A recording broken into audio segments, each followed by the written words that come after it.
আজি নগাঁৱৰ ৰূপহীহাটত আমাৰ কংগ্ৰেছ দলৰ জ্যেষ্ঠ নেতা আৰু ধুবুৰীৰ সাংসদ ৰকিবুল হুছেইন ডাঙৰীয়া এখন দলীয় সভাত অংশগ্ৰহণ কৰিবলৈ যাওঁতে তেওঁক ৰাস্তাত মুখত ক'লা কাপোৰ পৰিধান কৰা এটা দুৰ্বৃত্তৰ দলে তেওঁক প্ৰাণে মৰাৰ কাৰণে এটা আক্ৰমণ চলাইছিল।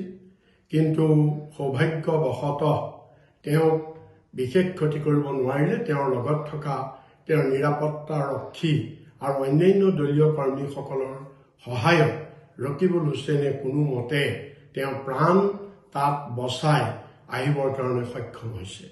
এই ঘটনা অসমৰ ৰাজনীতিত এটা অতি লোমহৰ্ষক ঘটনা বুলি ক'ব লাগিব আৰু নজিৰবিহীন ঘটনা বুলি ক'ব লাগিব।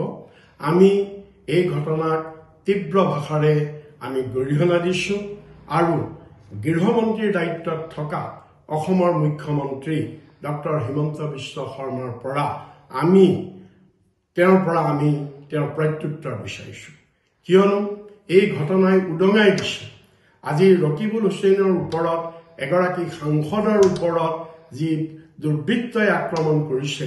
এই ঘটনাই উদঙাই দিছে যে বিজেপি চৰকাৰৰ স্বৰূপ, যে আজি বিজেপি চৰকাৰ অহা ২৬ৰ বিধানসভা নিৰ্বাচনত অসমৰ ৰাইজে যে তেওঁলোকক বিদায় দিব, এই কথাৰ উমান পাই আজি ডক্টৰ হিমন্ত বিশ্ব শৰ্মা চাৰিওফালৰ পৰা তেওঁ হতাশাগ্ৰস্ত হৈছে। শেহতীয়াভাৱে তেওঁ গৌৰৱ গগৈক বিভিন্ন ধৰণৰ ষড়যন্ত্ৰত লিপ্ত কৰি তেওঁৰ পত্নীৰ নাম টানি আনি তেওঁ এটা তাত বিতৰ্ক সৃষ্টি কৰি তাত এটা তেওঁ সন্ত্ৰাস সৃষ্টি কৰিছে। তেওঁ শেহতীয়াভাৱে APSCৰ যিটো প্ৰতিবেদন, বিপ্লৱ শৰ্মা আয়োগৰ প্ৰতিবেদন, সেই প্ৰতিবেদন 3 বছৰৰ আগৰ প্ৰতিবেদন তেওঁ গাপ দি ৰাখি এতিয়া নিৰ্বাচনৰ আগত সেই প্ৰতিবেদন উলিয়াই তাতো তেওঁ কংগ্ৰেছৰ পৰোক্ষভাৱে তৰুণ গগৈ ডাঙৰীয়াক আক্ৰমণ কৰি তেওঁ এটা নিজৰ হতাশাগ্ৰস্তৰ পৰিচয় দিছে।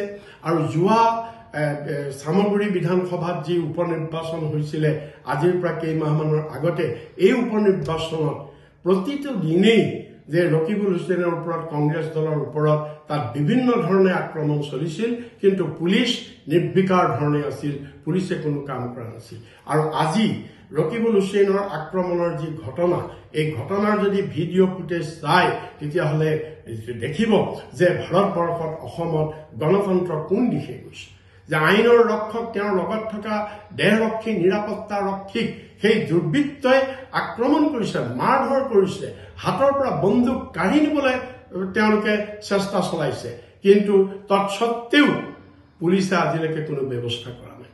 আমি কংগ্ৰেছ দলে ৰকিবুল হুছেইনে বাৰম্বাৰ চামগুৰি নিৰ্বাচনৰ আগত আৰু চামগুৰি উপ নিৰ্বাচনৰ পিছত বাৰম্বাৰ তেওঁ অসম চৰকাৰক তেওঁ আবেদন জনাইছে। আমি কৈছোঁ যে তেওঁৰ জীৱনৰ প্ৰতি নিৰাপত্তা, যে এই দুৰ্বৃত্তই আক্ৰমণ কৰাৰ কাৰণে তেওঁৰ জীৱনৰ প্ৰতি যিটো নিৰাপত্তা, তেওঁৰ নিৰাপত্তা বৃদ্ধি কৰিব লাগে। কিন্তু আজিলৈকে বিজেপি চৰকাৰে তেওঁৰ নিৰাপত্তা বৃদ্ধি কৰা নাইকিয়া।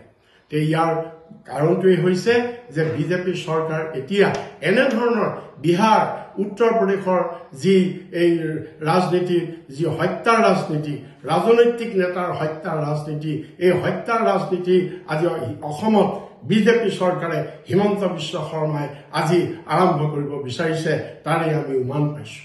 আৰু সেইকাৰণে আমি দৃঢ়তাৰে আমি দাবী কৰিছোঁ যে হিমন্ত বিশ্ব শৰ্মাই ইয়াৰ উত্তৰ দিব লাগিব অসমৰ ৰাইজক, আৰু তেওঁৰ নিৰাপত্তা কটকটীয়া ব্যৱস্থা কৰিব লাগিব।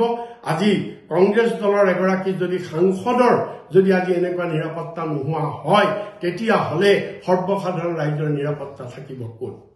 গতিকে সেইকাৰণে আমি বিজেপি দলক, আমি ডক্টৰ হিমন্ত বিশ্ব শৰ্মাক, আমি এইটো বিজেপিৰ প্ৰৰোচনাত হৈছে, বিজেপিৰ গুণ্ডা বাহিনীৰ প্ৰৰোচনাত হৈছে। অসমত জংঘল ৰাজ চলাবলৈ, গুণ্ডাৰাজ চলাবলৈ আজি হিমন্ত বিশ্বই আজি অসমত গুণ্ডাৰাজ আৰু জংঘল ৰাজ চলাবৰ কাৰণে গুণ্ডাৰাজ জংঘল ৰাজৰ যোগেদি তেওঁ শাসন ক্ষমতা পুনৰ দখল কৰিবৰ কাৰণে তেওঁ সপোন দেখিছে। গতিকে আমি অসমৰ ৰাইজে এনেকুৱা গুণ্ডাৰাজ, হত্যাৰ ৰাজনীতি, অন্যায়ৰ ৰাজনীতি, হিংসাৰ ৰাজনীতি অসমত কেতিয়াও প্ৰশ্ৰয় নিদিয়ে। আৰু তাৰ কাৰণে আমি কংগ্ৰেছ দলে অসমৰ সমূহ ৰাইজক আমি আহ্বান জনাইছো যে এই এনেধৰণৰ গণতন্ত্ৰক আক্ৰমণ কৰা এনেধৰণৰ কাৰ্যৰ বিৰুদ্ধে সকলোৱে একেলগে মাত মাতিব লাগে আৰু আমি সকলোবিলাক বিজেপি বিৰোধী দলক ঐক্যবদ্ধভাৱে ইয়াৰ বিৰুদ্ধে প্ৰতিবাদৰ কণ্ঠ দাঙি ধৰিবৰ কাৰণে আমি দাবী জনাইছো।